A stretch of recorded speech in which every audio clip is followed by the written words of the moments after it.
Shalom, perkenalkan nama saya Yosua Nebao. Saya dari Prodi Teologi dengan NIM 7732229. Nah, teman-teman yang dikasih oleh Tuhan, pada hari ini saya akan menyampaikan renungan yang dimana akan berfokus dengan bagaimana cara kita berbicara dengan kasih dan hikmat, dimana supaya kita bisa membangun hubungan yang baik dengan teman-teman kita, saudara kita atau keluarga kita, agar tidak menimbulkan pertengkaran atau percekcokan.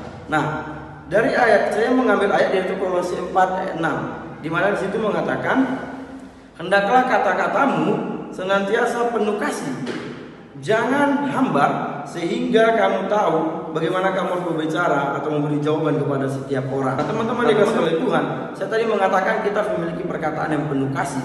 Nah, kita harus berbicara dengan penuh kasih, bukan dengan kata-kata yang kasar atau kata-kata kotor atau kata-kata yang menyakitkan hati orang lain. Tetapi kita juga harus menunjukkan melalui perkataan kita harus menjadi berkat, kita harus menjadi teladan bagi banyak orang, apalagi kita sebagai umat-umat Kristen, anak-anak Tuhan. Nah, kita juga harus memiliki hidup dengan hikmat.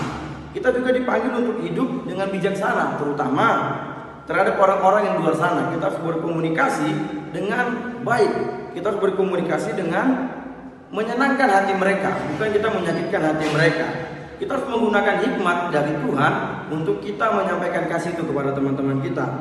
Nah, kita juga harus memiliki jawaban yang tepat jika ada teman-teman kita yang berbicara kepada kita. Kita harus tahu bagaimana memberi jawaban yang tepat itu. Nah, kita juga harus sesuai kepada setiap orang lain. Nah, hal ini berbeda dengan memberi jawaban sebagai pertahanan lain, tapi melainkan dalam percakapan sehari-hari kita harus memberikan jawaban yang ramah dan membantu atau lemah lembut. Itulah yang mencerminkan kasih Tuhan, itu yang mencerminkan kasih Allah kepada kita. Nah, kita sebagai anak-anak Tuhan, kita harus memiliki kasih yang sama seperti Kristus. Nah, teman-teman dikasih oleh Tuhan, jadi kita harus perlu memperhatikan dalam diri kita, bagaimana sekarang kita ini, apakah kita sudah memiliki kasih atau kita sudah mengeluarkan kasih itu dalam sesama kita, teman-teman kita, di sekitar kita semua. Nah, jadi kita harus hidup dengan kasih dan kita harus menjadi teladan bagi banyak orang dan kita menjadi berkat lewat perkataan kita, tingkah laku kita juga. Terima kasih, inilah renungan yang saya sampaikan.